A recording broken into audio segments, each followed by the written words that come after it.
आप लोगों का बहुत बहुत स्वागत है हमारी एआई मास्टर क्लास के अंदर, जहां पर मैं आपको बताने वाला हूं कि साइबर सिक्योरिटी में आप अपना कैसे करियर बना सकते हैं।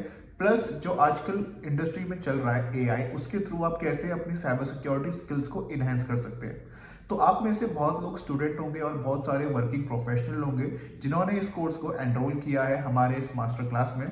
तो इस मास्टर क्लास में आप लोगों को बहुत कुछ सीखने को मिलेगा रिलेटेड टू साइबर सिक्योरिटी। अगर आप सोच रहे हो 2026 में अपना करियर स्विच करने की एज अ स्टूडेंट या फिर एज अ वर्किंग प्रोफेशनल, तो यहाँ पर हम लोग बेसिक टू एडवांस बात करेंगे कि कैसे हम लोग अपनी स्किल्स को इन्हेंस कर सकते हैं और इस एआई वर्ल्ड को कैसे हम लोग यूज करके एक हाई पेइंग जॉब ले सकते हैं 2026 के अंदर।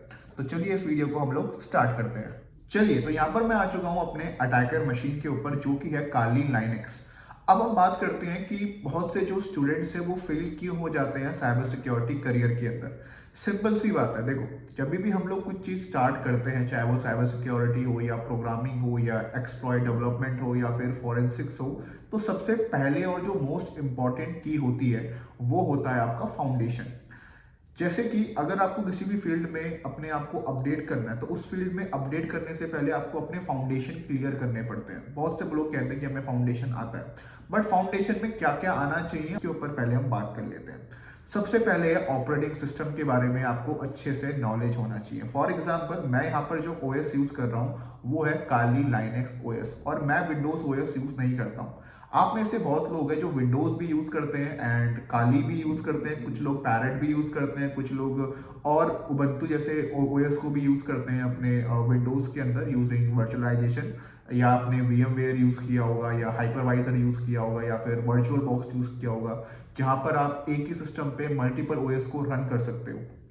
तो ये एक बेस्ट प्रैक्टिस है एज अ बिगनर। बट अगर मैं अपनी बात करूं, मेरे जो रोज के काम होते हैं वो होता है पेन टेस्ट करना, रिपोर्ट बनाना, चीज़ों को एनालाइज करना, डिबग करना। तो मेरा ये रोज का काम रहता है। तो इसीलिए मैं यहाँ पे जो ओएस यूज करता हूँ वो मैं यूज करता हूँ काली लाइनेक्स मेरे मेन सिस्टम के ऊपर। जैसे कि आपको दिख रहा होगा, अभी मैं जो ओएस यूज कर रहा हूँ ये है मेरा काली लिनक्स, और मैं यहाँ पे जो ओएस का वर्जन यूज कर रहा हूँ वो है XFC एडिशन को। काली के अंदर मल्टीपल आते हैं आपके, लाइक जीनोम आता है, XFC आता है, प्लाज्मा आता है, बट मैं XFC एडिशन को यहाँ पर यूज कर रहा हूँ।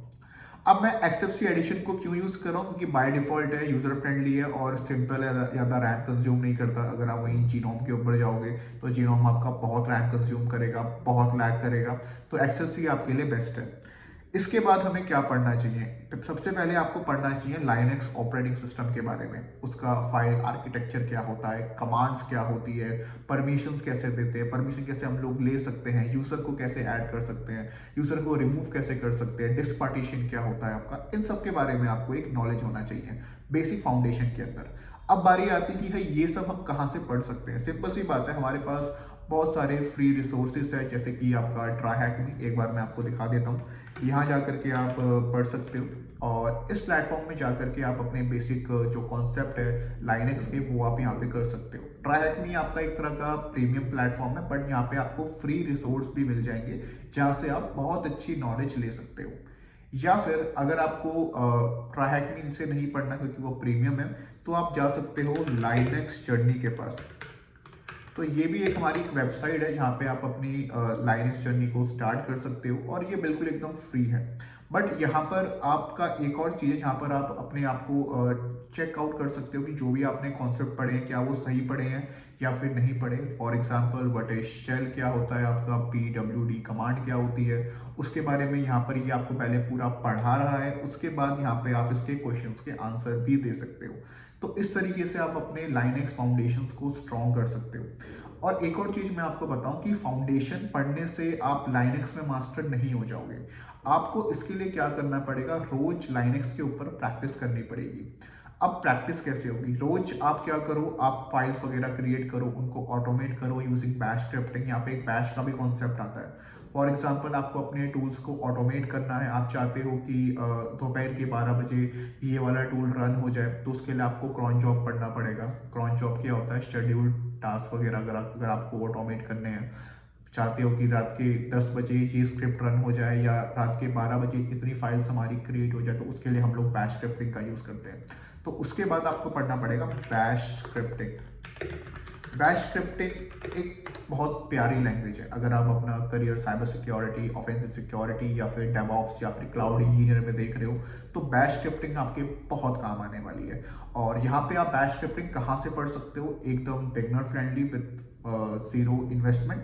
सिंपली आप यहाँ पे जाकर के पढ़ सकते हो, W3 स्कूल में बहुत प्यारा पढ़ा रखा है इन लोगों ने, आप वहाँ से पढ़ सकते हो। लाइक कैसे एक स्क्रिप्ट को बनाया जाए, क्या क्या उसके वेरिएबल्स होते हैं, क्या क्या उसकी फाउंडेशंस होती है। फॉर एग्जांपल वेरिएबल्स क्या होते हैं, फंक्शंस क्या होते हैं, लूपिंग क्या होता है, इफ एल्स कंडीशन क्या होता है, फंक्शन क्या होता है, कैसे हम अपना खुद का प्रोजेक्ट क्रिएट कर सकते हैं यूजिंग बैश स्क्रिप्टिंग। हर एक चीज़ W3 स्कूल ने आपको पढ़ा रखी है।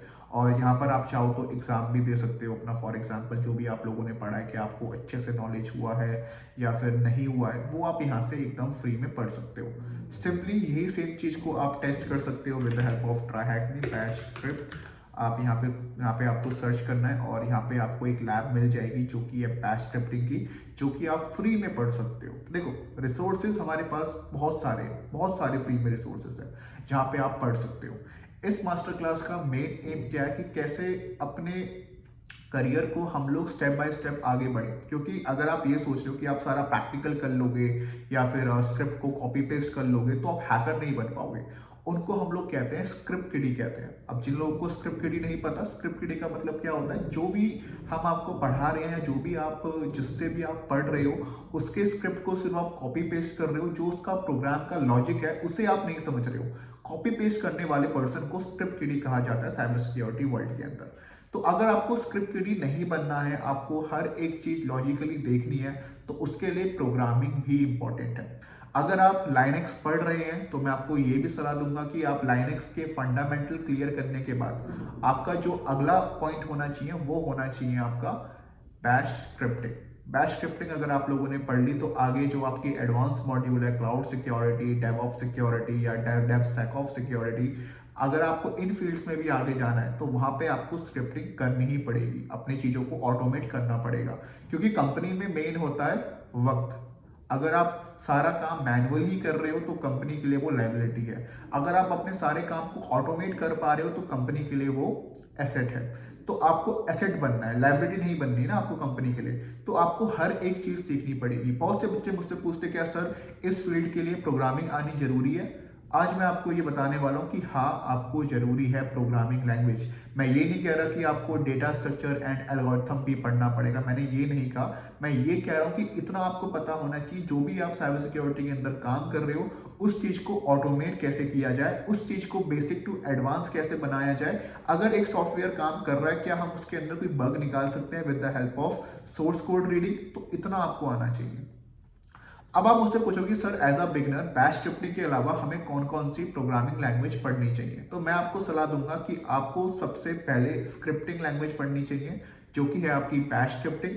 उसके बाद आपको पढ़ना चाहिए शेल स्क्रिप्टिंग जो कि है हमारी विंडोज ऑपरेटिंग सिस्टम के लिए। क्योंकि अगर आपको विंडोज के ऊपर काम करना है जो कि आप लोग करोगे आगे चल के, like active directory pen testing अगर आपको करनी है, उसके अंदर आपको अगर बहुत इन डीप जाना है तो वहाँ पे आपको पावर शेल के बारे में पता होना चाहिए, CMD के बारे में पता होना चाहिए कि CMD कैसे वर्क करता है, पावर शेल से हम कैसे ऑटोमेट कर सकते हैं। देन उसके बाद आपका आता है living of the land attacks, बहुत एडवांस अटैक्स है। तो जैसे जैसे हम लोग स्टेप बाय स्टेप आगे बढ़ेंगे वैसे वैसे मैं आपको प्रोग्रामिंग लैंग्वेज के बारे में भी बताऊंगा। तो ये तो बात होगी स्क्रिप्टिंग लैंग्वेज की। अगर आप एक लाइनेक्स यूजर हो तो आपको बैश स्क्रिप्टिंग आनी चाहिए। अगर आप एक विंडोज यूजर हो तो आपको वहां पे शेल स्क्रिप्टिंग का एक अच्छा नॉलेज होना चाहिए। उसके बाद और कौन कौन सी लैंग्वेज हमें आनी चाहिए, अगर आप मालवेयर क्रिएट करना चाहते हो या फिर बाइनरी एक्सप्लॉयटेशन करना चाहते हो या फिर रिवर्स इंजीनियर करना चाहते हो तो आपको आनी चाहिए C language, is a mid level language. और अगर आप पाइथन के ऊपर जंप करते हो तो पाइथन का मेन काम क्या है साइबर सिक्योरिटी के अंदर, आप उसके थ्रू बहुत सारे टूल्स क्रिएट कर सकते हो। अब वो चीज आप सी से भी कर सकते हो, बट सी को मेनली जो मैं यूज करता हूँ वो लो लेवल लैंग्वेज के थ्रू ही करता हूँ। फॉर एग्जाम्पल बफर ओवरफ्लो मेरे को पढ़ना है या बाइनरी एक्सप्लॉयटेशन करनी है या फिर किसी प्रोग्राम को रिवर्स करना है सी में, तो उसके लिए मैं यूज करता हूँ सी लैंग्वेज को। अगर आप सोच रहे हो ऑटोमेशन के लिए, अगर आप चीजों को ऑटोमेट करना चाहते हो तो उसके लिए आपके लिए बेस्ट जो लैंग्वेज है वो है पाइथन लैंग्वेज, जिसमें आप चीज़ों को ऑटोमेट कर सकते हो। वो सारी चीज़ें भी आप लोग पढ़ सकते हो with the help of W3 school. ये आपकी जो एक फाउंडेशन है उसको स्ट्रॉन्ग करेगा। मैं ये नहीं कह रहा हूँ कि आपका जो W3 स्कूल है वो आपको एक बढ़िया प्रोग्रामर बना देगा, ऐसा नहीं आएगा। स्टेप बाय स्टेप बढ़ोगे तो ही आगे बढ़ पाओगे, बट सबसे पहले जो हमारा मेन कंसर्न है वो है फाउंडेशन को स्ट्रॉन्ग करना। तो फाउंडेशन स्ट्रॉन्ग करने के लिए फॉर द प्रोग्रामिंग लैंग्वेज आप यूज कर सकते हो W3 स्कूल को, एंड फॉर द प्रैक्टिकल आप यूज कर सकते हो यहाँ पे ट्राईहैकमी को। ट्राईहैकमी में बहुत सारी लैब्स ऐसी है जो एकदम फ्री है, उसके लिए आपको कोई भी पे नहीं करना पड़ेगा। तो अभी तक हमने जो बात की वो हमने बात की foundation of the operating system के बारे में। अब जो हम बात करने वाले हैं वो है सिक्योरिटी फंडामेंटल्स के बारे में। अब ये सिक्योरिटी फंडामेंटल्स क्या होते हैं? देखो, अगर आपको लाइनक्स आता है अच्छी बात है, अगर आपको विंडोज आता है तो अच्छी बात है, अगर आपको सॉफ्टवेयर इंस्टॉल करने आते हैं, काली यूज करना आता है तो बहुत अच्छी बात है। बट कहीं ना आप इंटरव्यू में फंस जाओगे। फंस कैसे जाओगे? क्योंकि जब भी आप किसी इंटरव्यू को देते हो साइबर सिक्योरिटी के, तो जो आपका इंटरव्यूअर होता है वो सबसे पहले आपसे फाउंडेशन पूछता है। मतलब what is CIA trade, what is AAA। बहुत से लोग कहते हैं कि ये क्या होता है। तो जितना इंपॉर्टेंट प्रैक्टिकल है उतना आपका फाउंडेशन भी इंपॉर्टेंट है। सिक्योरिटी फाउंडेशन मतलब CIA ट्रेड क्या होता है, AA क्या होता है आपका, अकाउंटेबिलिटी क्या होता है, अकाउंटिंग क्या होता है आपका, ऑथेंटिकेशन क्या होता है, ऑथोराइजेशन क्या होता है आपका, या फिर आपसे पूछा जाएगा कि रिस्क मैनेजमेंट क्या होता है, या फिर साइबर किल चेन क्या होती है आपकी। तो ये चीज़ें भी बहुत इंपॉर्टेंट है। अगर आप साइबर सिक्योरिटी में जाना चाहते हैं तो आपका जो फाउंडेशन है, सिक्योरिटी फाउंडेशन, वो भी आपको पता होना चाहिए। IT रूल्स क्या है आपके, उसके बारे में पता होना चाहिए आप लोगों को। बेसिक OS तो मैंने आपको बता ही दिया है। प्रोग्रामिंग का एक बेसिक नॉलेज आपको होना चाहिए कि कैसे एक हाई लेवल प्रोग्राम को कंपाइल किया जाता है एक लो लेवल प्रोग्राम के अंदर। तो इन सब का भी आपको नॉलेज होना चाहिए साइबर सिक्योरिटी के अंदर अगर आप आना चाहते हो तो यहाँ तक हम लोगों ने बात की एक तरह सिक्योरिटी फाउंडेशन के बारे में। बट जितना इंपॉर्टेंट सिक्योरिटी फाउंडेशन है उतना नेटवर्किंग फाउंडेशन भी इंपॉर्टेंट है। अब नेटवर्किंग फाउंडेशन क्यों इंपॉर्टेंट है? सिंपल सी बात है, अगर आप किसी भी सिस्टम के ऊपर अटैक कर रहे हो तो आपको पता होना चाहिए ना कि उस सिस्टम में नेटवर्क कैसे काम कर रहा है, क्योंकि बिना नेटवर्किंग के साइबर सिक्योरिटी कुछ नहीं है। अगर आप ये सोच रहे हो कि आपको विंडो OS यूज करना आता है, लाइनक्स में अच्छी कमांड है आपकी, और आपको नेटवर्किंग नहीं आता, तो कुछ नहीं हो पाएगा। सही बताऊं तो कुछ नहीं हो पाएगा। यहीं पे बहुत सारे जो स्टूडेंट है वो फंस जाते हैं। कहते हैं कि सर हमें तो लाइनक्स यूज़ करना आता है, हमें तो जॉब्स क्रिएट करना आता है, कौन जॉब शेड्यूल टास्क करना आता है, बैश स्क्रिप्टिंग आती है, क्या हमें नेटवर्किंग भी सीखना पड़ेगा? इसका आंसर है जी हाँ, आपको नेटवर्किंग भी सीखना पड़ेगा, क्योंकि बिना नेटवर्किंग के साइबर सिक्योरिटी यूजलेस है। बिकॉज अगर आपको पता ही नहीं होगा कि नेटवर्क क्या होता है, नेटवर्किंग क्या होता है। एक बार मैंने एज अ क्लास में मैंने पूछा कि what is network and what is networking. तो बच्चों का सवाल ये था, क्या सर ये दोनों अलग होते हैं? जी हाँ, ये दोनों अलग होते हैं। नेटवर्क एक अलग चीज है, नेटवर्किंग एक अलग चीज है। एक बार इस वीडियो को पॉज करो और सोचो कि नेटवर्क क्या होता है और नेटवर्किंग क्या होता है। ठीक है, पॉज करो अभी। ओके, आई थिंक आपने आंसर बता दिया होगा नेटवर्क एंड नेटवर्किंग का। चलो मैं आपको थोड़ा सा बताऊं कि नेटवर्क क्या होता है और नेटवर्किंग क्या होता है। तो नेटवर्क के अंदर क्या होता है? नेटवर्क होता है जहां पर एक या एक से ज्यादा डिवाइस आपस में कनेक्टेड है, उसे हम लोग कहते हैं नेटवर्क। एक बार मैं आपको इमेज दिखा देता हूँ नेटवर्क की। मैं आपको इमेज दिखा देता हूँ कि एक नेटवर्क दिखता कैसे। तो जैसे कि हमारे पास यहाँ पर एक इमेज है, इस इमेज के थ्रू मैं आपको समझाता हूँ कि एक नेटवर्क और एक नेटवर्किंग में क्या फर्क होता है। तो जैसे कि यहाँ पे आपको दिख रहा हो कि एक राउटर है, उस राउटर से बहुत सारे डिवाइस आपस में कनेक्टेड है, दिख रहा होगा आपको। कुछ डिवाइस वायर के थ्रू कनेक्टेड है और कुछ डिवाइस वायरलेसली कनेक्टेड है। तो इस चीज को हम लोग कहते हैं नेटवर्क। जहां पर एक या एक से ज्यादा डिवाइस आपस में कनेक्टेड है, उसे कहते हैं नेटवर्क।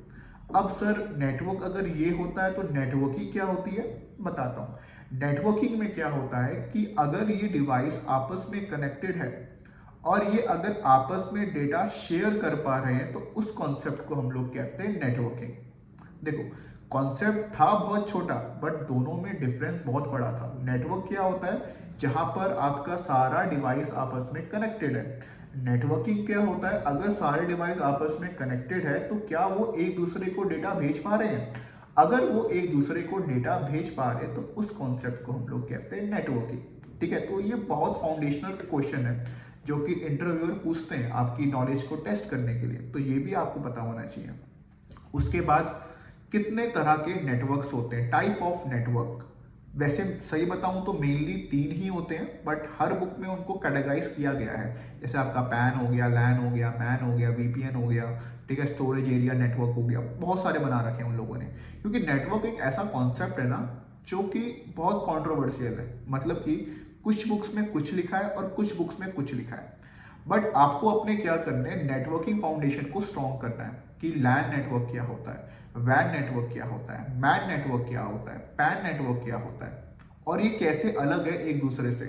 लैन कैसे अलग है मैन से, और मैन कैसे अलग है वैन से, इसके बारे में आपको नॉलेज होना चाहिए।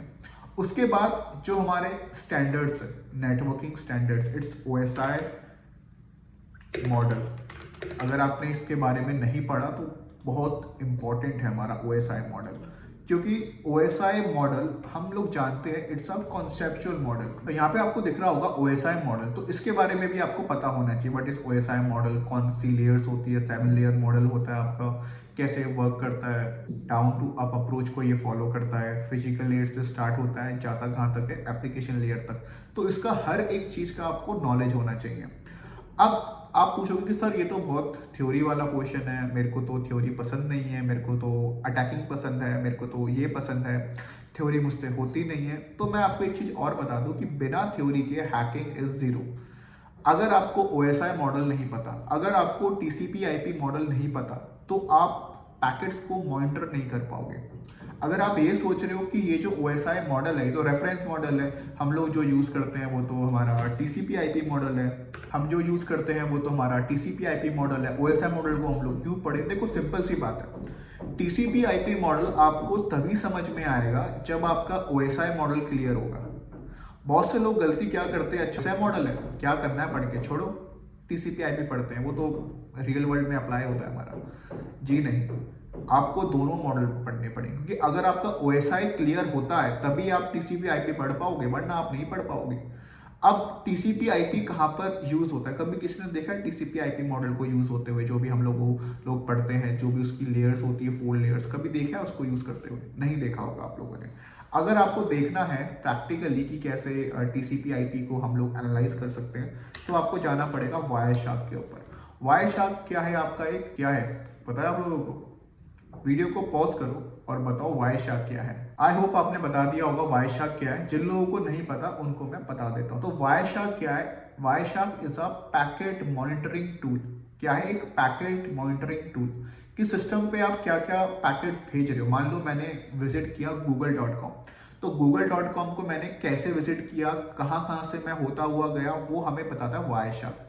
और ये रहा हमारा TCP/IP मॉडल का इम्प्लीमेंटेशन यहाँ पर, ठीक है। अगर आप लोगों ने TCP/IP मॉडल पढ़ा होगा तो यहाँ पे आपको ये समझ में आ रहा होगा।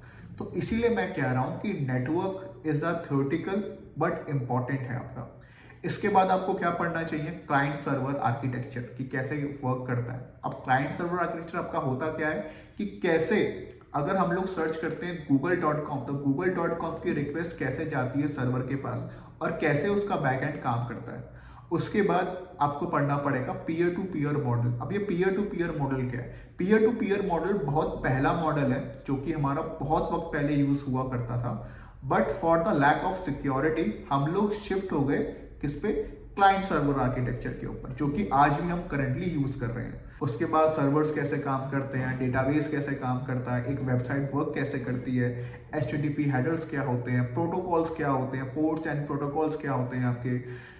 जिन लोगों को नहीं पता, पोर्ट्स एंड प्रोटोकॉल बहुत इंपॉर्टेंट, लाइक फॉर एग्जांपल आपको कम से कम टॉप 20 प्रोटोकॉल्स तो पता होने चाहिए। अब ये नहीं है 1 से लेके 20 तक, ऐसा नहीं है। Like FTP 21, SSH 22, MySQL, NTFS, ठीक है, RDP, Kerberos 88, HTTP 80, HTTPS 443। तो ऐसे ना आपको मुंह जुबानी याद होने चाहिए प्रोटोकॉल्स, अगर आप एक अपना फाउंडेशन बिल्ड कर रहे हो नेटवर्किंग के अंदर। क्योंकि अगर नेटवर्किंग स्ट्रांग नहीं हुआ ना आपका, तो आप साइबर सिक्योरिटी में नहीं रह पाओगे, आप सर्वाइव ही नहीं कर पाओगे, क्योंकि सारा काम हमारा नेटवर्क पे चलता है, सारा काम हमारा ऑनलाइन चलता है। तो आपको नेटवर्किंग का एक स्ट्रांग पकड़ होनी चाहिए। उसके बाद हमारी कुछ ट्रबल शूट कमांड्स आती है, लाइक पिंग कमांड आती है, ट्रेशर कमांड आती है, लूप बैक आईपी आती है हमारी। विंडोज़ में कमांड क्या होती है, चेक करने का आईपी एड्रेस। लाइनक्स में क्या कमांड होती है, चेक करने का आईपी एड्रेस। सेम मैक में क्या कमांड होती है, चेक करने का आईपी एड्रेस। तो एक कमांड को मल्टीपल ओएस में आप कैसे यूज़ कर पाते हो। कई बार आईपी कॉन्फ़िग काम नहीं करती है लाइनक्स के जो अभी मॉडर्न सिस्टम है उनके ऊपर, वहाँ पे आईपी ए कमांड काम करती है। कई बार आपसे पूछते हैं इंटरव्यूज़ में कि आईपी कॉन्फ़िग मेरे सिस्टम पे वर्क नहीं कर रही है, तो हम कैसे इसको यूज़ कर सकते हैं, क्योंकि आईपी कॉन्फ़िग जो कमांड है वो डेप्रिकेटेड हो चुकी है। जो हमारे अभी latest OS like red hat है, सेंटोस है, वहाँ पे आईपी कॉन्फ़िग काम ही नहीं करती, आपको आईपी स्पेस ए यूज़ करना पड़ता है। तो इसका भी आपको पता होना चाहिए। थ्योरी के साथ साथ आपको प्रैक्टिकली भी इम्प्लीमेंटेशन करना पड़ेगा। अब हम बात करते हैं कि कहाँ से हम लोग इस चीज़ को पढ़ सकते हैं फ्री में। तो सिंपल है, आपको जाना है ट्राहैकमी के ऊपर। ट्राहैकमी के ऊपर एक पूरा है नेटवर्किंग का लैब है, ठीक है। नेटवर्किंग का एक पूरा लैब है, नेटवर्क एसेंशियल यहाँ पे आपको दिख रहा होगा, या फिर नेटवर्किंग कॉन्सेप्ट, या फिर नेटवर्किंग एक्सप्लॉयटेशन बेसिक। तो ये सारी चीज़ें जो कि फ्री आपको यहाँ पे मिल जाएगी। अगर आप चाहते हो नेटवर्क एसेंशियल में, तो यहाँ पर आपको बहुत सारी चीज़ें हैं जो कि फ्री में मिलेगी, जो कि आप यूज़ कर सकते हो और अपनी स्किल्स को इन्हेंस कर सकते हो। तो इस टाइम तक हमारा जो फाउंडेशन है वो यहाँ पे कंप्लीट हो जाता है। अब फाउंडेशन के बाद हमें क्या पढ़ना चाहिए, तो सिंपल सी चीज़ है, यहाँ पर आपको पढ़ना चाहिए साइबर सिक्योरिटी के बारे में। अभी तक जो हम लोग पढ़ रहे थे वो था सिर्फ फाउंडेशन, जो कि आपको आना चाहिए था। अब फाउंडेशन आप चाहो तो जो मैंने आपको रिसोर्स बताए हैं उनके थ्रू भी आप पढ़ सकते हो, या फिर यूट्यूब में आप लोगों को देख कर भी वहाँ पे पढ़ सकते हो। अब हम बात करते हैं कि साइबर सिक्योरिटी में क्या क्या चीज़ें हमें पढ़नी होती है फाउंडेशन के अलावा। तो अब यहाँ पर हमारा मेन गेम स्टार्ट होता है, जिसको हम लोग कहते हैं इंफ्रास्ट्रक्चर पेन टेस्टिंग, या फिर आप इसको कह सकते हो सिंपल एथिकल हैकिंग की स्टार्टिंग फेज, या फिर आप इसे कह सकते हो CEH, सर्टिफाइड एथिकल हैकिंग। तो यहाँ पर हम लोग बात करेंगे कि कैसे एक हैकर माइंडसेट काम करता है, क्योंकि अभी तक हम लोगों ने जो पढ़ा वो था फाउंडेशन। अब यहाँ पर हम लोग बात कर रहे हैं ऐसा हैकर माइंडसेट कि एक हैकर कैसे सोचता है, एक हैकर कैसे काम करता है, एक हैकर को क्या क्या सोचना चाहिए, एक हैकर का मेथोडोलॉजी होता क्या है, उसके बारे में हम लोग यहाँ पर बात करने वाले हैं। अब एज अ अटैकर मैं यहाँ पर क्या करूँगा, मैं इस हैश को क्रैक करने का ट्राई करूँगा। कॉपी करता हूँ इसको मैं, और हमारे पास बहुत सारी वेबसाइट्स हैं। तो मैं जाऊँगा हैश ID ऑनलाइन, पहले मुझे चेक करना पड़ेगा कि ये कौन सा हैश है हमारा, एंड देन सिंपली क्लिक करने के बाद वेट करना पड़ेगा, देन पेस्ट, देन सबमिट।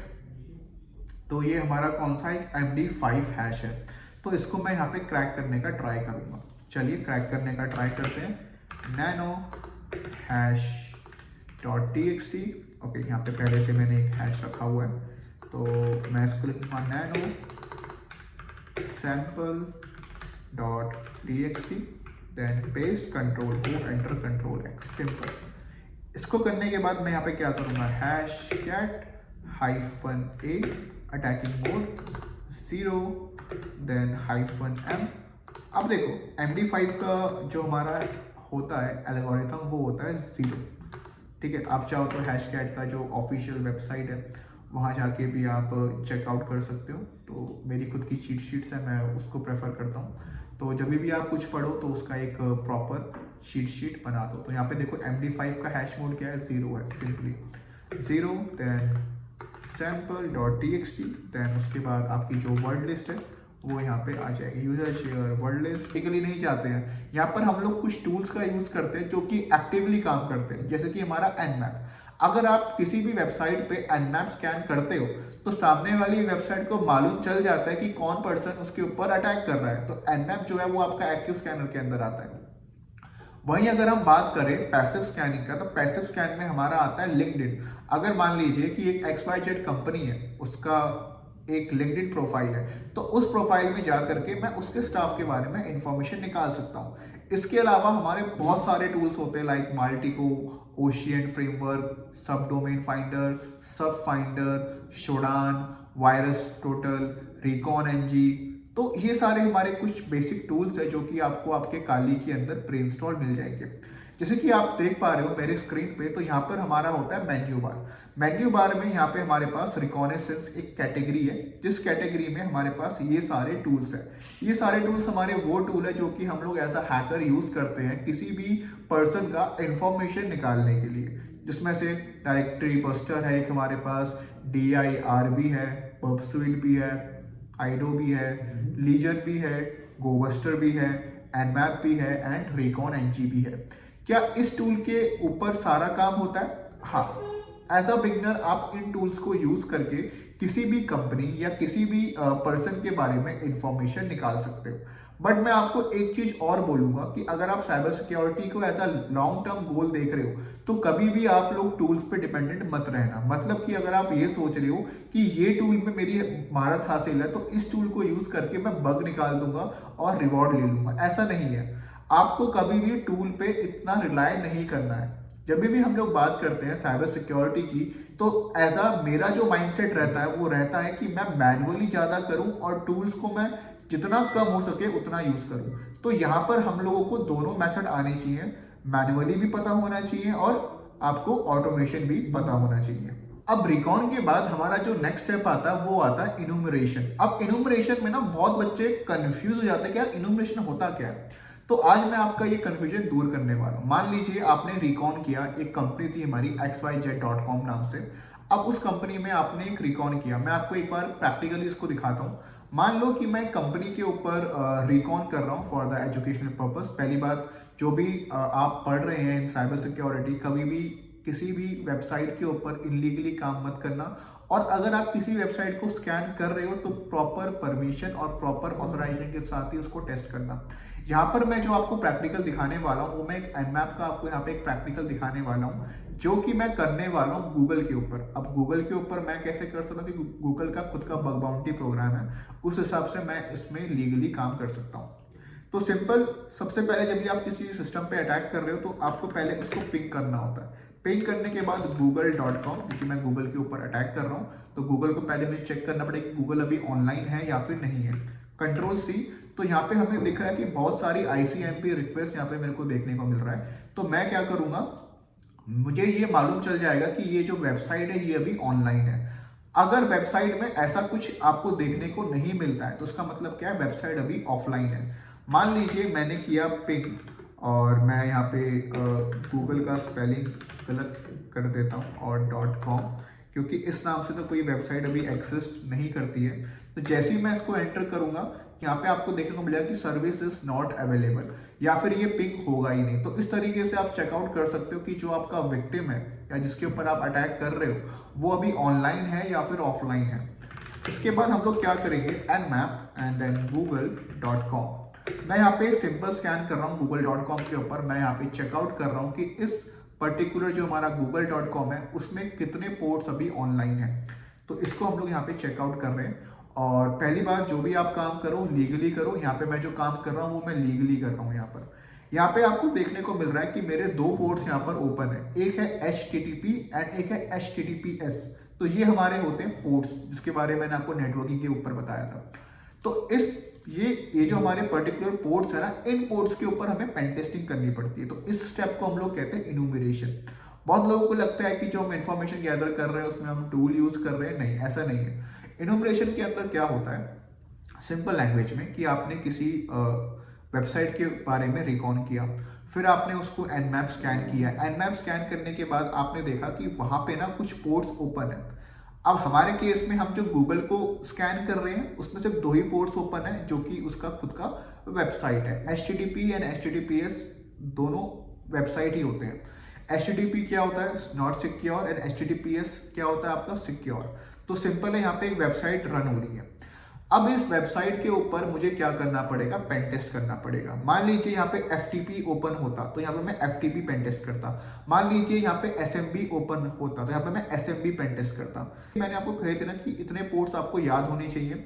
तो टॉप 20 पोर्ट्स जो है वो आपको याद होने चाहिए, प्लस उनका वर्किंग मैकेनिज्म क्या होता है। वर्किंग मैकेनिज्म करने के बाद आपको पता होना चाहिए कि उसको हम कैसे एक्सप्लॉइट कर सकते हैं, क्या क्या हमारे मेथड्स होते हैं एक्सप्लॉइट करने के।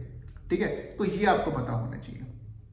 इसके बाद हम लोग बात करते हैं एक्सेस गेनिंग की। एक्सेस गेनिंग के अंदर क्या होता है, मान लीजिए कि मेरा जो पोर्ट था वो था वर्नेबल। मान लो कि मेरा जो ये पोर्ट है, पहली बात इसका तो कोई वर्नेबल नहीं होगा। एक हम लोग यहाँ पे एग्जाम्पल लेते हैं, like mega corp mega corp mega corp का हम लोग यहाँ पे एग्जांपल लेते हैं। जो लोग नहीं जानते मेगा कॉर्प को, अगर आपने ओएससीपी दिया है तो मेगा कॉर्प एक उनका वेबसाइट है जिसमें आप टेस्टिंग कर सकते हो। तो ये भी एकदम लीगल है। तो मान लो जैसे कि ये मेगा कॉप हमारी एक वेबसाइट है। इस वेबसाइट के ऊपर मैं क्या करूँगा, वर्नरेबिलिटी फाइंड करूँगा। पहले इसमें रिकॉन करूँगा, चेकआउट करूँगा कि मेगा कॉप 1 जो हमारी वेबसाइट है उसमें कितने एम्प्लॉय रहते हैं। मान लो कि अगर मैं यहाँ जाता हूँ, कॉन्टैक्ट में जाता हूँ, तो कॉन्टैक्ट में मेरे को कुछ लोगों के यहाँ पे नाम वगैरह मिलेंगे। देखो, नाम वगैरह मेरे को नहीं मिला, बट मेरे को यहाँ पे क्या मिल गई, ईमेल्स मिल गई। तो इन ईमेल्स के ऊपर मैं अटैक कर सकता हूँ, लाइक फिशिंग अटैक हो गया या फिर सोशल इंजीनियरिंग अटैक हो गया। अब मैं इसी सेम चीज़ को चेकआउट करूँगा लिंक्डइन के ऊपर। जो हमारा मेगा कॉप 1 है, इनका लिंक्डइन प्रोफाइल भी होगा। जी हाँ, ये रहा हमारा लिंक्डइन प्रोफाइल जो किसका है, मेगा कॉप का है। उसके बाद यहाँ पे एक और हमें इंटरेस्टिंग स्टफ मिल रहा है जो कि है गिटहब प्रोफाइल। बहुत लोग क्या करते हैं, गिटहब प्रोफाइल को इग्नोर करते हैं, बट नहीं, ऐसा अटैक करके अगर आप रिकॉन कर रहे हो तो रिकॉन में आपको हर एक चीज़ देखनी पड़ती है। अब यहाँ पर हमें ऐसा अटैकर क्या मिल सकता है, कई बार क्या होता है, जो कंपनीज होती है ना, वो अपने गिटहब के ऊपर अपना सोर्स कोड लगा देती है और उस सोर्स कोड में कुछ हिडन इन्फॉर्मेशन होती है जो हम लोग फाइंड कर सकते हैं। मेगा कॉप 1 पे चलते हैं। यहाँ पे देखो, इनका पूरा का पूरा क्या है, बैकएंड मेरे हाथ में आ चुका है। अब यहाँ पे है जैम्प यूज़र। जैसे ही मैं यहाँ पे क्लिक करूँगा और चेकआउट करूँगा तो मेरे को यहाँ पे एक यूज़र का हैश मिल चुका है, ठीक है। और ये लीगल है। पहली बात, अगर आपने ओएससीपी के लिए पढ़ रहे हो या फिर आप ओएससीपी आपने कर लिया है तो आपको पता होगा कि मेगा कॉप 1 एक तरह की डमी वेबसाइट है, यहाँ पे आप प्रैक्टिस कर सकते हो। तो यहाँ पे मेरे को देखने को मिला कि जो उनका गिटहब है वहाँ पे मेरे को एक यूज़र का नाम मिल गया और एक पासवर्ड मिल गया। ये पासवर्ड पहली बात प्लेन टेक्स्ट फॉर्मेट में नहीं है, ये किस फॉर्मेट में है, हैश फॉर्मेट में है। तो हमें इसको क्या करना पड़ेगा, क्रैक करना पड़ेगा। तो यहीं पे आपका एक्सेस गेनिंग आता है। एक्सेस गेनिंग करने के बहुत सारे वे होते हैं। मान लो आपने शेल अपलोड कर दिया या फिर आपको कोई प्लेन टेक्स्ट क्रेडेंशियल मिल गया, ठीक है, या फिर आपको कोई वर्जन वर्नेबल मिल गया जिसको आपने एक्सप्लॉइट करके इनिशियल एक्सेस गेन कर लिया। तो एज अ अटैकर आपका जो है सब कुछ डिपेंड करता है आपके रिकॉन के ऊपर। अगर आपका रिकॉन स्ट्रांग है तो ही आप अटैक कर पाओगे। अगर आपका रिकॉन स्ट्रांग नहीं है तो आपने कितना भी काम ही क्यों ना किया हो, आपको इनिशियल एक्सेस नहीं मिल पाएगा।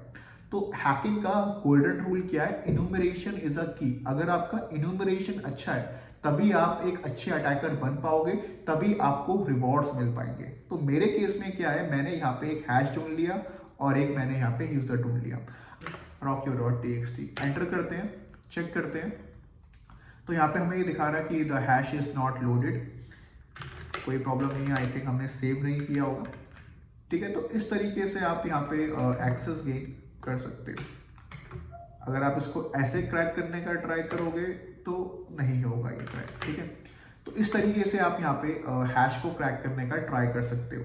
मान लो कि ये हैश ही इसका पासवर्ड है। कई बार ऐसा भी होता है कि अगर हैश क्रैक नहीं हो रहा है तो कई बार क्या होता है कि जो ये हैश है यही इसका पासवर्ड भी होता है। तो इस तरीके से आप यहाँ पे एक्सेस गेन कर सकते हो। तो इसके लिए भी ना बहुत सारे टूल्स यूज होते हैं, like hash cat, John the ripper, hydra, medusa, hash ID आपका यूज होता है यहाँ पे। अगर आपको अपना खुद का वर्ड लिस्ट क्रिएट करनी है, जैसे कि अभी मेरे केस में मैं यहाँ पे रॉक्यू यूज कर रहा था जो कि यूनिवर्सल वर्ड लिस्ट है। बट अगर आप चाहते हो कि जो आपका rocky.txt है उसके अंदर आपका पासवर्ड नहीं है, वो कहीं किसी और नाम से स्टोर कर रखा है या फिर बड़ा कॉम्प्लेक्स पासवर्ड है, तो आपको यहाँ पे खुद की वर्ड लिस्ट भी जनरेट करनी पड़ सकती है। तो उसके लिए हम लोग यूज करते हैं जो हमारा टूल है, मैं आपको दिखा देता हूँ। आपको जाना है यहाँ पे, कहाँ पर, पासवर्ड क्रैकिंग वाले पे, persistence, initial access, password cracking. तो यहाँ पर आप हैश कैट का नाम देख रहे हो, जॉन द रिपर है आपका, पास द हैश, ये आपका ईडी का अटैक होता है। इसके बारे में भी अभी हम बात करेंगे कि कैसे ईडी स्किल्स को इनहेंस किया जाए। बट यहाँ ये रहा हमारा क्रेडेंशियल एक्सेस। अब इसका नाम चेंज हो गया, पहला था पासवर्ड क्रैकिंग। तो ये सारे हमारे कुछ टूल्स हैं जो कि हम लोग यूज़ करते हैं एक्सेस गेन करने के लिए। तो मैं तो मेनली रिस्पॉन्डर का यूज़ करता हूँ, क्योंकि एडी अटैक के अंदर रिस्पॉन्डर बहुत ऑसम टूल है।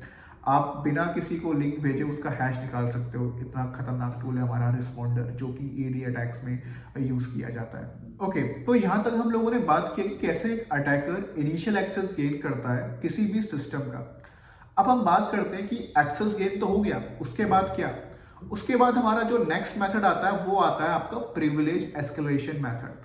प्रिविलेज एस्केलेशन मेथड का मतलब होता क्या है? बहुत सारे जो बिगनर्स हैं उन्हें आज तक समझ में नहीं आया कि भाई ये प्रिविलेज का मतलब होता क्या है। तो यहाँ पे मैं एक एग्जांपल लेता हूँ, मेरा आपको स्क्रीन दिख ही रहा होगा अभी। तो यहाँ पे मैं अभी एक यूजर हूँ हैकर हॉल्ट, हु एम आई। अगर मैं ये करता हूँ तो यहाँ पे क्या है, हैकर हॉल्ट आपको देखने को मिल रहा है। तो जो हैकर हॉल्ट है वो कौन है? एक नॉर्मल यूजर है।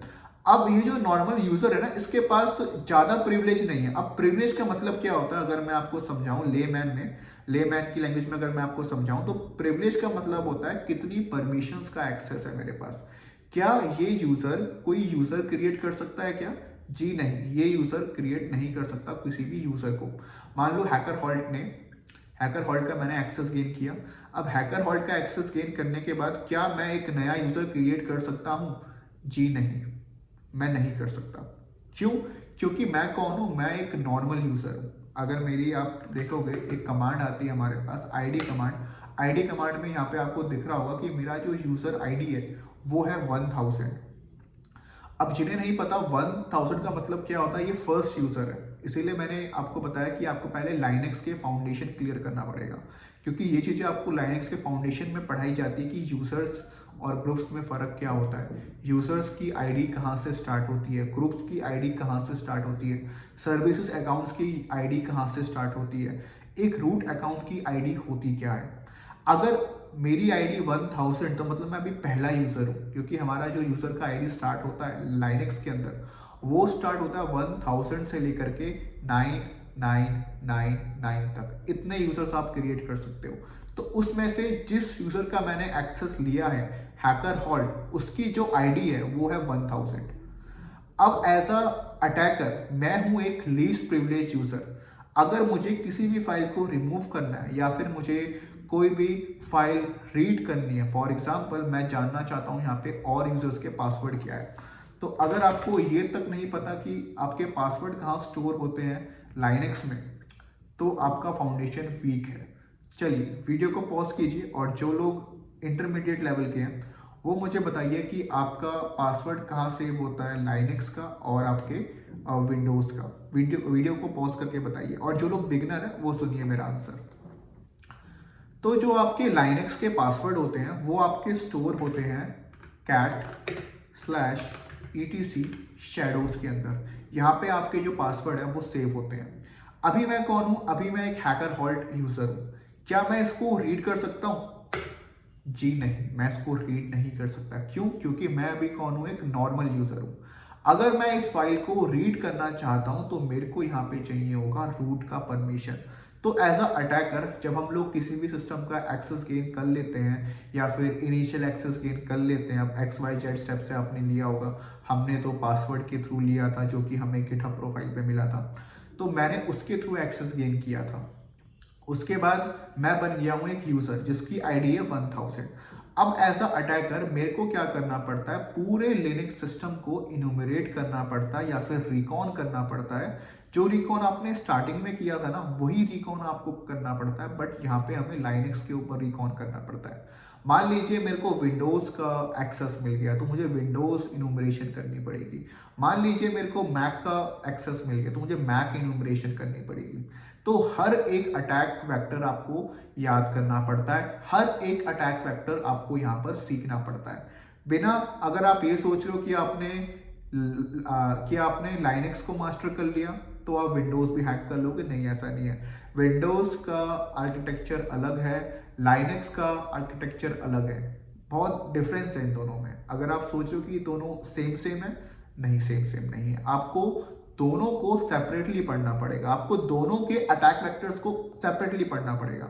अगर आप ये सोच रहे हो कि यार अगर मैं लाइनक्स मास्टर कर लूँ तो मैं हैकर बन जाऊंगा, नहीं, आपको लाइनक्स भी उतना पढ़ना है, विंडोज भी उतना पढ़ना है, एंड्रॉयड भी उतना पढ़ना है और मैक भी उतना ही पढ़ना है। हर एक ओएस में आपकी एक्सपर्टीज होनी चाहिए। अगर आप लॉन्ग टर्म देख रहे हो या फिर आपको ग्रो करना है इस फील्ड के, हर एक ओएस में आपकी कमांड स्ट्रांग होनी चाहिए। तो अब अटैकर क्या करता है, अब एक अटैकर रूट बनने के लिए डिफरेंट डिफरेंट अटैक मेथड्स को यूज करता है। मान लो कि उसने कोई ऐसा क्रॉन जॉब देख लिया जो कि SUID परमिशंस है, या फिर वीक फाइल परमिशन है उसके अंदर, या फिर आपने एक ऑटोमेशन टूल का नाम सुना होगा लिंकपीस का, जिसके थ्रू आपने इनूमरेट किया और आप यहाँ पर बन गए रूट यूजर। ठीक है, तो मैं यहाँ पर बन गया रूट यूजर। इसे समझाने के लिए, ये कोई लैब नहीं है, ये मैं अपने सिस्टम पे आपको दिखा रहा हूँ। ठीक है, और आप यहाँ पे बन गए एक रूट यूजर।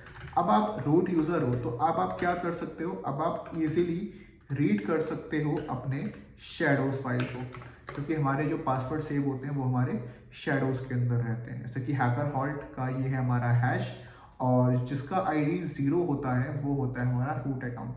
अगर मैं अभी कमांड लगाऊं ID, तो यहाँ पे मेरे को यहाँ पे आपको मेरी ID दिख रही होगी जो कि है 0 मतलब मैं यहाँ पर कौन हूँ, रूट अकाउंट हूँ। तो इस तरीके से हमें प्रिविलेज भी एस्केलेट करना पड़ता है। चलिए, तो यहाँ पर ना अब हम बात करते हैं कि जब हम लोग किसी भी सिस्टम का प्रिविलेज एस्केलेट कर लेते हैं तो उसके बाद क्या।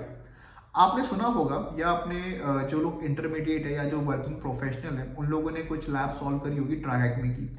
तो वहां पर क्या होता है कि आपको ना 2 फ्लैग निकालने होते हैं। पहला होता है हमारा यूजर फ्लैग, देन हमारा होता है रूट फ्लैग।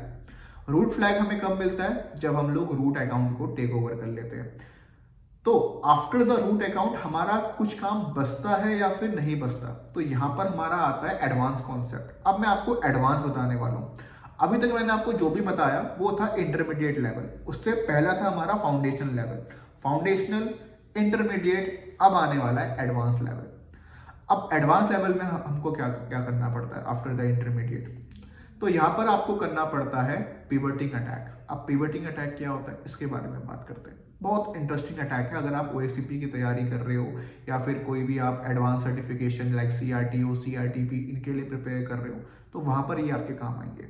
अब पिवटिंग का मतलब क्या होता है, एक बार मैं आपको डायग्राम से समझाता हूँ। तो यहाँ पर मैं आ चुका हूँ अपने ऑब्सिडियन के ऊपर, और यहाँ पर मैं आपको बताने वाला हूँ पिवटिंग का कॉन्सेप्ट। तो पिवटिंग में क्या होता है, मान लो ये है आपका अटैकर मशीन और ये है आपका विक्टिम मशीन। ठीक है, अभी आपने क्या किया, अभी आपने इसको सिंपली अटैक कर लिया, मतलब इनिशियल एक्सेस गेन कर लिया। और कैसे किया, यूजिंग SSH प्रोटोकॉल, जहाँ पे आपको यूजर नेम और पासवर्ड पता था। ये सब करने के बाद आपने यहाँ पे राम नाम के यूजर को कॉम्प्रोमाइज कर लिया। राम नाम के कॉम्प्रोमाइज करने के बाद आपने यहाँ पे रूट एक्सेस भी गेन कर लिया। ठीक है, मतलब जैसे कि मैंने बताया कि हैकर हॉल्ट मेरा क्या था, एक नॉर्मल यूजर, और रूट अकाउंट मेरा क्या था, सुपर यूजर। तो यहाँ पर ये जो मशीन है ये हमारी क्या हो गई है, फुल्ली कॉम्प्रोमाइज हो चुकी है। इसके बाद हमें क्या करना पड़ता है, इसके बाद आपको इंटरनल पेन टेस्टिंग करना पड़ता है। अभी जो हम लोगों ने किया वो था एक्सटर्नल पेन टेस्टिंग। अब यहाँ पे हम लोग बात कर रहे हैं इंटरनल पेन टेस्टिंग के बारे में। इंटरनल पेन टेस्टिंग में क्या होता है, मान लो आपने रूट एक्सेस गेन कर लिया या फिर आपने एक नॉर्मल अकाउंट को एक्सेस कर लिया, बट जब आपने इनुमरेट किया आपको देखने को मिला कि यहाँ पे ना एक और नेटवर्क इंटरफेस रन कर रहा है जिसकी IP है 172.16.0.1। इस नेटवर्क इंटरफेस के ऊपर एक और मशीन रन कर रही है जो कि है हमारी डोमेन कंट्रोलर। यहाँ पे हमारा DC वर्क कर रहा है इस वाली IP के ऊपर, जो कि कनेक्टेड है इसी मशीन के साथ। मतलब कि अब यहाँ पे आपको करना पड़ेगा इंटरनल पेन टेस्टिंग। इस मशीन को कॉम्प्रोमाइज करने के बाद आपका मेन काम होता है इस वाली मशीन को कॉम्प्रोमाइज करना। ठीक है, बट यहाँ पे ना एक दिक्कत है। दिक्कत क्या है कि जो हमारा अटैकर है, जो कि हमारा यहाँ पे अटैकर बैठा हुआ है, ये अटैकर सिर्फ इस मशीन को पिंग कर सकता है। कौन सी वाली, इस मशीन को पिंग कर सकता है। ठीक है, तभी तो इसने एक्सेस गेन किया। बट ये अटैकर सीधा इस मशीन को पिंग नहीं कर पाएगा। क्यों, क्योंकि ये जो मशीन चल रही है ये चल रही है आपके इंटरनल नेटवर्क में। बट अगर अटैकर यहाँ बैठा है और यहाँ से इसको पिंग करता है तो ये पिंग कर पाएगा। क्यों, क्योंकि ये मशीन इसी का ही तो पार्ट है। तो यहीं पे हमारा आता है पिवटिंग का कॉन्सेप्ट। अब आप लोग कहोगे कि सर पिवटिंग क्यों करनी है, है ना। हम चाहे तो यहाँ बैठे बैठे भी इसको हैक कर सकते हैं। जी नहीं, ऐसा नहीं हो सकता। क्यों? क्योंकि ये जो मशीन है, इस मशीन में मेरे हैकिंग टूल इंस्टॉल नहीं है। अगर मैं टूल को ट्रांसफर भी करता हूँ यहाँ से वहाँ, तो बहुत वक्त मेरा वेस्ट होगा। तो इससे बढ़िया मैं क्या करूँगा, मैं इस नेटवर्क को अपने नेटवर्क से जोड़ लूँगा। जैसे कि इस नेटवर्क को मैं एक्सेस कर पा रहा हूँ अपनी मशीन से, बट इस वाले को मैं नहीं कर पा रहा हूँ। तो मैं अब क्या करूँगा, मैं एक ऐसा ब्रिज क्रिएट करूँगा यूजिंग पिवटिंग कि मैं इस वाले इंटरनल मशीन को भी एक्सेस कर पाऊँ। इसके लिए हम लोग बहुत सारे अटैक वेक्टर्स यूज़ कर सकते हैं। जैसे कि अगर मैं आपको बताऊं ओल्ड मेथड, तो वो है हमारा मेटाएक्सप्लॉइट फ्रेमवर्क, इसके थ्रू आप कर सकते हो। बट मैं जो मैं मॉडर्न मेथड यूज़ करता हूँ या मॉडर्न टूल यूज़ करता हूँ, उसमें मैं यूज़ करता हूँ लिगोलो एनजी और चिजल।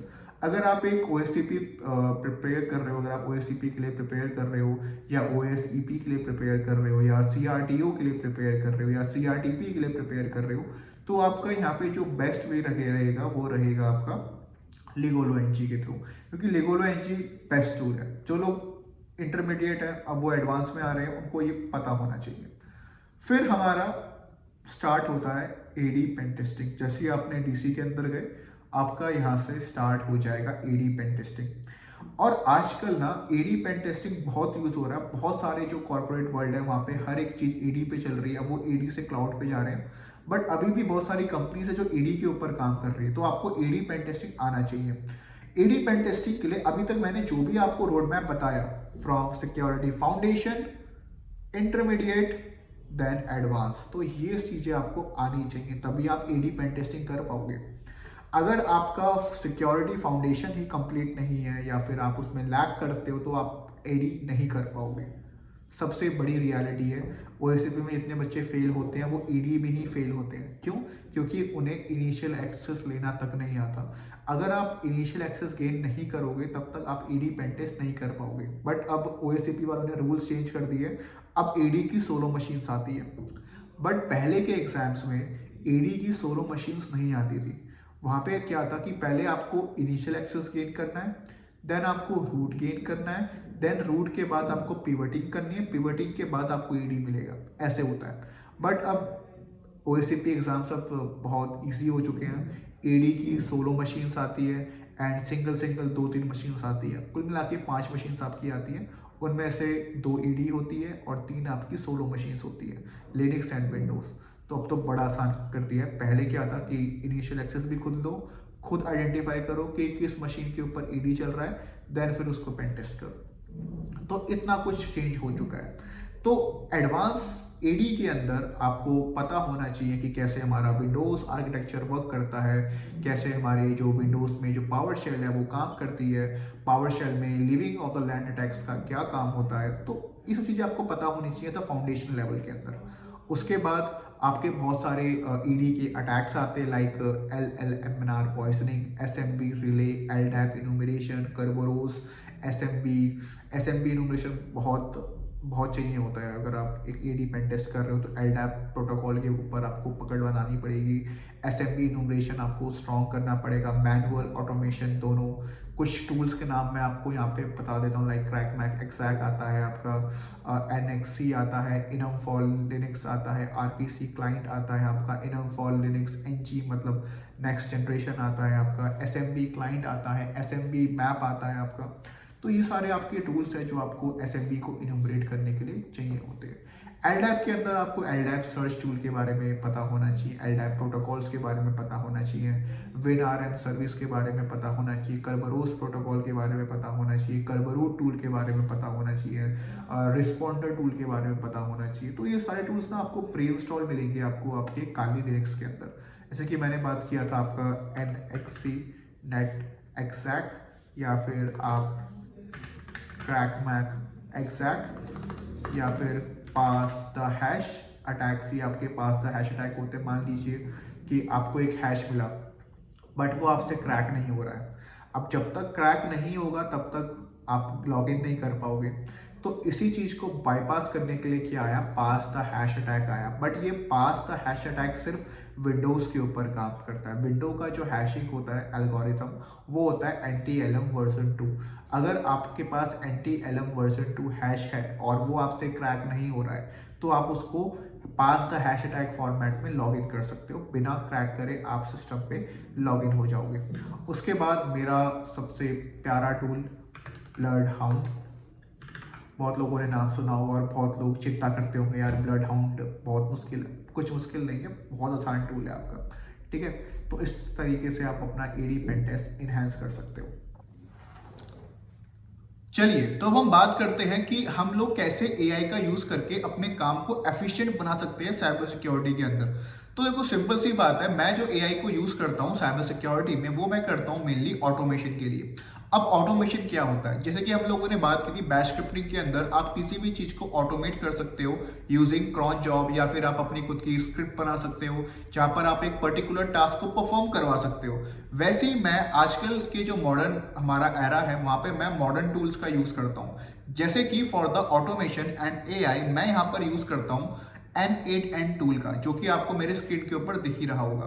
N8N जो हमारा टूल है वो मेनली वर्क करता है ऑटोमेशन वर्कफ्लोज बनाने के लिए। जितने भी आपके सिक्योरिटी रिसर्चर्स है या सिक्योरिटी इंजीनियर्स है, आज की डेट में हर कोई N8N को यूज करता है। अब N8N यूज करने से पहले हमें पता होना चाहिए क्या ये जो हमारा सॉफ्टवेयर है ये ओपन सोर्स है या फिर पेड मॉडल के ऊपर काम करता है। पहले मैं आपको यहाँ पर ये बता दूं कि जो हमारा N8N टूल है वो एक ओपन सोर्स टूल है, इसको आप फ्री में यूज कर सकते हो, बट इसकी कुछ डिपेंडेंसीज है। डिपेंडेंसीज क्या है कि अगर आप इस टूल को फ्री में यूज करना चाहते हो तो आपको इसको अपने लोकल नेटवर्क पे होस्ट करना पड़ेगा। जैसे कि यहाँ पे इसकी वेबसाइट है, इस वेबसाइट में अगर आप इसको यूज करते हो, फॉर एग्जाम्पल अगर आप वेबसाइट के थ्रू इसको यूज करना चाहते हो तो आपको यहाँ पे इसका पेड सब्सक्रिप्शन बाय करना पड़ेगा। अब फर्क क्या है लोकली यूज करने में और पेड सब्सक्रिप्शन यूज करने में। अगर आप लोकली यूज कर रहे हो तो आपको वहां पे हर एक चीज को लोकली सेटअप करना पड़ेगा। आप सिर्फ अपने सिस्टम के अंदर ही उसको यूज कर पाओगे, ऑल ओवर द वर्ल्ड आप उसको एक्सेस नहीं कर पाओगे अगर आप लोकली यूज कर रहे हो। बट अगर आप लोकली इसको यूज करते हो तो इसके आपको सारी चीजें फ्री में मिलेंगी। अगर आप इसे ऑल ओवर द वर्ल्ड या फिर कहीं से भी इसको एक्सेस करना चाहते हो तो आपको उसका पेड प्लान लेना पड़ेगा। पेड प्लान लेने के दो आपके पास यहाँ पे रास्ते हैं। पहला है कि इनकी ऑफिशियल वेबसाइट में जाकर के आप इसे साइन इन कर सकते हो, या फिर आपके पास कोई होस्टिंग है, फॉर एग्जांपल आपने कोई होस्टिंग खरीदी हुई है, उस सर्वर के आप ऊपर इसको होस्ट कर सकते हो एकदम फ्री में, ठीक है। अगर आप मेरे जैसे इसको यूज करना चाहते हो फ्री में तो आप इसको लोकली यहाँ पे होस्ट कर सकते हो। जैसे कि मैंने यहाँ पर लोकली होस्ट किया हुआ है और मैं AD पेन टेस्टिंग करता हूँ, तो मैंने एक यहाँ पे ऑटोमेटिक वर्कफ्लो बना रखा है अपने हर एक टास्क को करवाने का। फॉर एग्जाम्पल मैं आपको पहले बताता हूं कि ये वर्कफ्लो काम कैसे करता है और आप भी यहाँ पे अपना खुद का वर्कफ्लो क्रिएट करके अपने काम को आसान कर सकते हैं। तो ये मैं यूज करता हूं मेनली AI ऑटोमेशन के अंदर।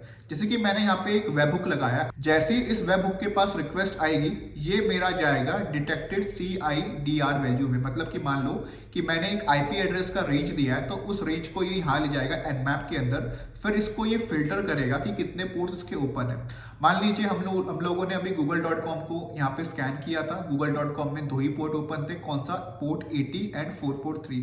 तो होगा क्या, जैसे ही इसको दिखेगा कि पोर्ट 80 ओपन है। अब पोर्ट 80 किसका होता है, पोर्ट 80 होता है हमारा HTTP का, तो ये जाएगा इस रिक्वेस्ट के पास। इस रिक्वेस्ट में ये क्या करेगा, दोबारा Nmap स्कैन करेगा, रिजल्ट को फिल्टर करेगा, देन मेरी कुछ कमांड है जो उसको एग्जीक्यूट करवाएगा। जैसे कि मैं चेक करना चाहता हूँ कि कौन कौन से वेब टेक यहाँ पे चल रहे हैं, तो हम लोग WhatWeb टूल का यूज करते हैं, तो मैंने यहाँ पे इसकी कमांड लिखी हुई है WhatWeb की। अगर आपको पता हो कि WhatWeb टूल क्या होता है, अगर आप लोगों ने रिकॉन थोड़ा बहुत भी पढ़ा हो तो आपको पता होगा कि WhatWeb हमारा एक टूल होता है जो सेम काम करता है किसके ऐसा, वेपलाइजर जैसा। तो मैं जितने भी यहाँ पे टूल यूज करता हूँ अपने पेन टेस्टिंग के अंदर, तो मैंने उसका एक पूरा यहाँ पे वर्कफ्लो बना रखा है, ठीक है।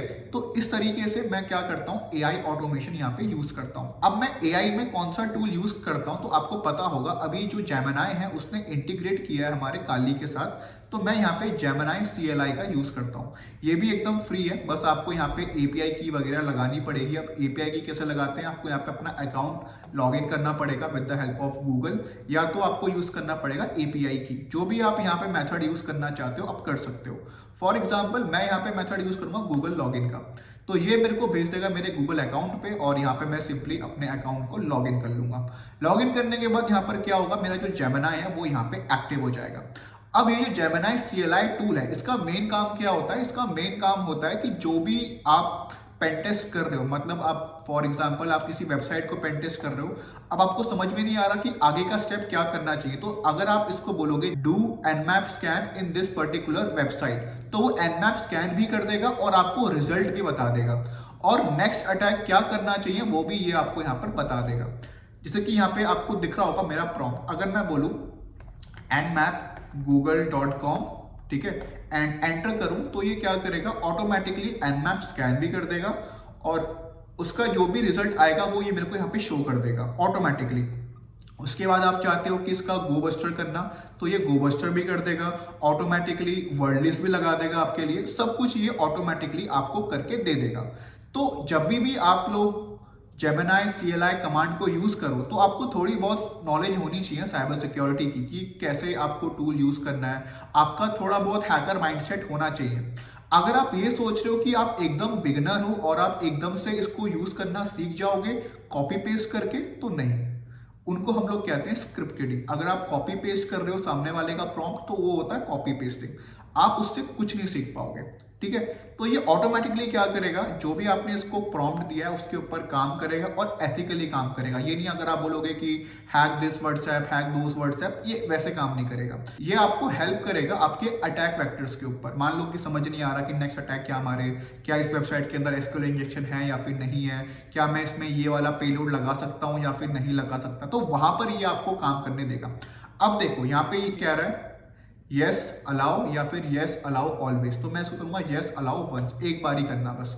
तो अब यहाँ पर ये क्या करेगा, ऑटोमेटिकली nmap स्कैन कर देगा, जो भी पोर्ट ओपन होंगे हमारे गूगल में, जो कि हमारे सिर्फ 2 ही पोर्ट ओपन थे, पोर्ट 80 एंड पोर्ट 443, तो ये उसको यहाँ पे हमें शो कर देगा ऑटोमेटिकली। तो इस तरीके से आप यहाँ पे AI का यूज कर सकते हो। अगर आप कोई एक्सप्लॉइट लिखवाना चाहते हो तो उसके लिए आप डीपसीक का यूज कर सकते हो, या फिर आप जेमिनी का यूज कर सकते हो, या फिर आप चैट GPT का यूज कर सकते हो।